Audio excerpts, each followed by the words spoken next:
Hello everyone, most welcome to Sparkup classes. I am Suman Yadav. आज हम पढ़ने वाले हैं रिफ्लेक्स एक्शंस के बारे में। देखो, रिफ्लेक्स एक्शन से रिलेटेड कई ऐसे पॉइंट्स हैं जिसमें आप नेगेटिव मार्किंग करके आते हो अपने एग्जाम्स में। आप आते हुए भी गलती कर देते हो। कुछ ऐसे कॉन्सेप्ट्स होते हैं, उन्हीं कॉन्सेप्ट्स को उठा करके मैंने आज के वीडियो में बताने की कोशिश करूंगी। ठीक है, तो आप इस वीडियो को अच्छे से देखना, लास्ट तक देखना, अगर आप अपने नीट में नेगेटिव मार्किंग नहीं करना चाहते हो तो। ओके, तो चलो स्टार्ट करते हैं। रिफ्लेक्स एक्शन आपको नॉर्मली पता ही होगा। रिफ्लेक्स एक्शन क्या होते हैं? रिफ्लेक्स एक्शन का मतलब होता है ऐसे एक्शन जो स्पॉन्टेनियसली हो, यानी कि क्विकली हो, और आपको किसी हार्मफुल कंडीशन से बचाने के लिए हो, और जिसमें आपका ब्रेन इन्वॉल्व ना हो। तो पहला क्वेश्चन तो यही बनता है कि रिफ्लेक्स एक्शन में क्या ब्रेन इन्वॉल्व है? तो आप कहोगे नहीं, रिफ्लेक्स एक्शन में ब्रेन इन्वॉल्व नहीं होता है। रिफ्लेक्स एक्शन का जो मैसेज होता है वो ब्रेन के पास चला जाता है। ठीक है, ये चीजें आप याद रखना।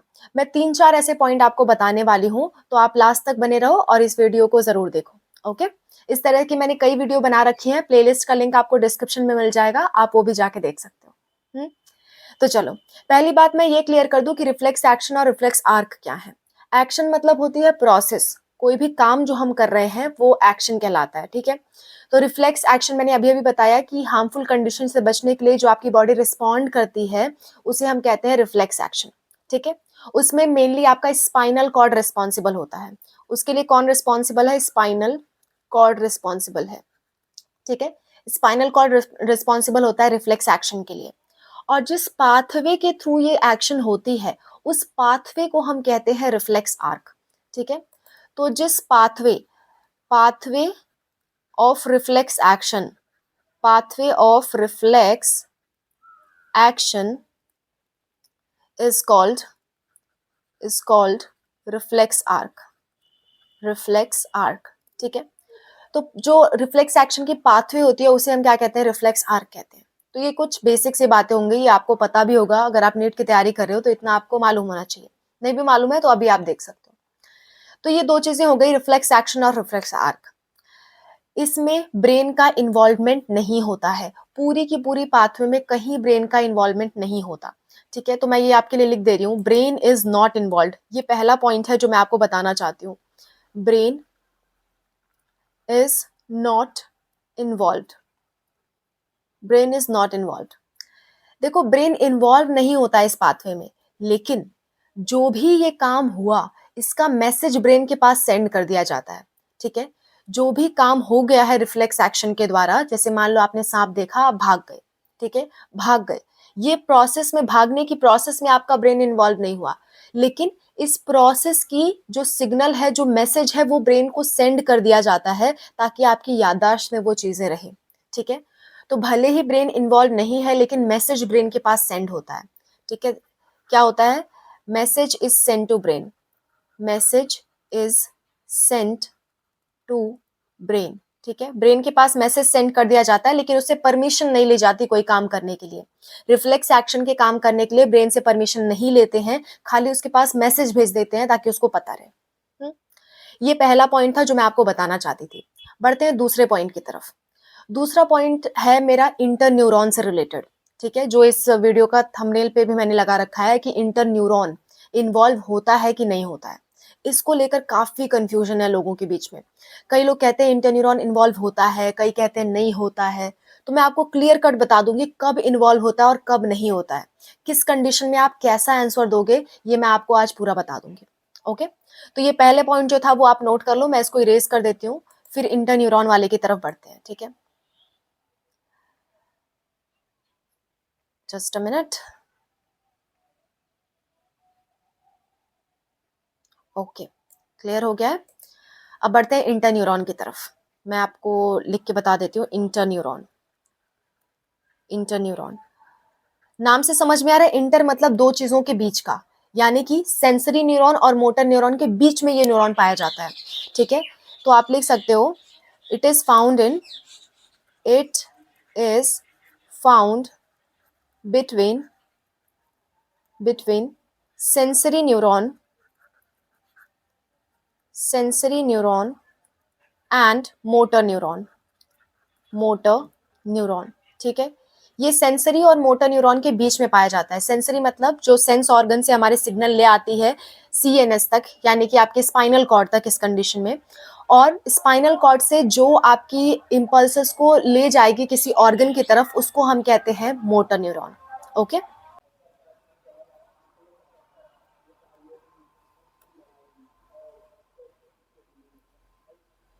ओके। एक्चुअल में ये ऐड वाले जो आजकल चुनाव चल रहे हैं हमारे यहाँ, तो ऐड वाले बहुत ज़्यादा आ रहे हैं, इसलिए मुझे वीडियो बीच में कट करना पड़ा था। ऐसी एग्ज़ाम के टाइम पे ऐसी प्रॉब्लम्स होती रहती है, और हमें पढ़ाने में भी दिक्कत होती है, आपको पढ़ने में भी होती है, पर कोई बात नहीं, हम पढ़ेंगे। ओके। देखो, रिफ्लेक्स एक्शन की मैं बात कर रही थी। इंटरन्यूरॉन मैंने आपको बता दिया था, ठीक है। इंटरन्यूरॉन क्या होता है? सेंसरी और मोटर के बीच का कनेक्शन होता है। अब सवाल ये उठता है कि इंटरन्यूरॉन क्या रिफ्लेक्स एक्शन में इन्वॉल्व है या नहीं है। तो मैं आपको पहले बता दूं, रिफ्लेक्स एक्शन आपकी दो तरह की होती है। पहला होता है मोनोसाइनेप्टिक, पहला होता है मोनोसाइनेप्टिक, मोनोसाइनेप्टिक, और दूसरा होता है आपका पॉलीसाइनेप्टिक, पॉलीसाइनेप्टिक। ये नाम आपको याद रखने की जरूरत नहीं है, बस मैं आपको समझाना चाहती हूँ, इसलिए मैं आपको बता रही हूँ, ठीक है। मोनोसाइनेप्टिक मतलब जहां एक साइनेप्स बन रहा हो, यानी कि एक न्यूरॉन ऐसे कुछ हो और उसका यहाँ पे एक्सॉन हो, और यहाँ पे दूसरा न्यूरॉन हो, उसका एक्सॉन हो, और इन दोनों के बीच में यहाँ पे जो जंक्शन है उसी को हम कहते हैं साइनेप्स, ठीक है। तो जब एक न्यूरॉन दूसरे न्यूरॉन से जुड़ती है तो साइनेप्स बनता है। एक एक ही न्यूरॉन जुड़ रही हैं तो उसे मोनोसाइनेप्स कहेंगे। एक न्यूरॉन से कई न्यूरॉन्स आकर के जुड़ रही हैं तो उसे हम पॉलीसाइनेप्स कहते हैं, ठीक है। तो ये वाला आपका मोनोसाइनेप्स हो गया। पॉली भी मैं आपको बना के दिखा देती हूँ, सिंपल तरीके से समझ रहे हैं। ये मान लो एक न्यूरॉन है, ये दूसरा न्यूरॉन है, ये तीसरा न्यूरॉन है, ये तीनों आकर के एक ही न्यूरॉन के डेंड्राइट से आकर के जुड़ गई हैं। तो ये किसका एग्जाम्पल हो गया? पॉलीसाइनेप्स का एग्जाम्पल हो गया, ठीक है। तो जब पॉलीसाइनेप्टिक कंडीशन हो तो डायरेक्टली न्यूरॉन्स नहीं जुड़ पाते, डायरेक्टली मोटर सेंसरी न्यूरॉन से मोटर न्यूरॉन नहीं जुड़ पाता, तो इसके लिए बीच में एक इंटरन्यूरॉन की जरूरत पड़ती है। जब भी पॉलीसाइनेप्टिक रिफ्लेक्स एक्शन होगा तो एक से सेंसरी को मोटर से जुड़ने के लिए एक बीच में इंटरन्यूरॉन की जरूरत पड़ती है, वो अकेले हैंडल नहीं कर पाता। तो पॉलीसाइनेप्टिक के कंडीशन में इंटरन्यूरॉन लगते हैं, और मोनोसाइनेप्टिक के कंडीशन में इंटरन्यूरॉन की कोई जरूरत नहीं पड़ती। अब आप कैसे समझोगे कि कौन सा आपसे पूछ रखा है, मोनो वाला पूछा है कि पॉली पूछा है, ठीक है। इतनी बातें तो आपको क्लियर हो गई ना, कि इंटरन्यूरॉन हमेशा पॉलीसाइनेप्टिक में यूज होगा, मोनोसाइनेप्टिक में यूज नहीं होगा। इस चीज को मैं लिख देती हूँ, फिर आगे बढ़ते हैं, ठीक है। आप डायग्रामेटिक वे में भी समझ सकते हो। आई होप आपको समझ में आ ही गया होगा। हम बस रिवीजन क्लास कर रहे हैं और थोड़ा थोड़ा सा आपके डाउट सॉल्व कर रहे हैं ना।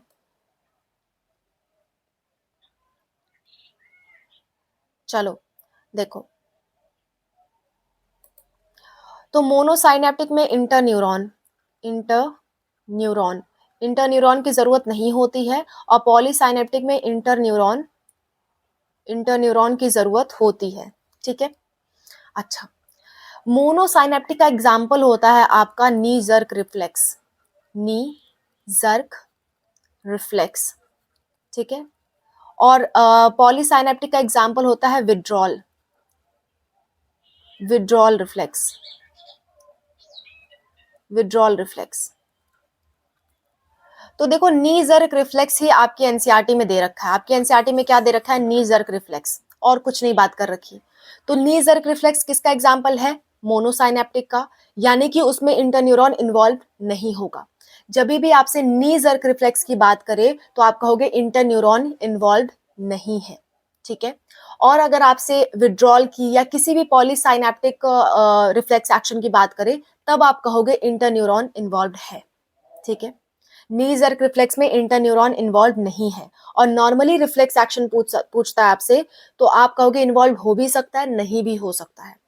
आपसे डायरेक्टली पूछ सकता है कि रिफ्लेक्स एक्शन में क्या इंटरन्यूरॉन इन्वॉल्व है, और आपको कोई ऑप्शन नहीं दे रखा, सिंपली पूछा है येस नो या ट्रू फॉल्स से रिलेटेड पूछा है, तो आप कह दोगे हाँ है, क्योंकि रिफ्लेक्स एक्शन के एक टाइप में इन्वॉल्व है, हम पूरी तरह से उसे बाहर नहीं कर सकते। और स्पेशली अगर आपको नी जर्क रिफ्लेक्स के लिए पूछ रहा है तो आप कहोगे इंटरन्यूरॉन इन्वॉल्व नहीं है, ठीक है। एक और क्वेश्चन बनता है, मैं वो क्वेश्चन भी आपसे डिस्कस कर लेती हूँ। इसको मैं इरेज कर रही हूँ, आप वीडियो पॉज करके नोट कर लिया करो, ओके। चलो, एक और तरह का आपसे क्वेश्चन पूछता है। कैसा क्वेश्चन पूछता है मैं आपको बताती हूँ। देखो कंडीशन के हिसाब से हमें आंसर करना है ना, आपको कॉन्सेप्ट समझ में आ गया तो आप कंडीशन के हिसाब से आराम से आंसर कर लोगे।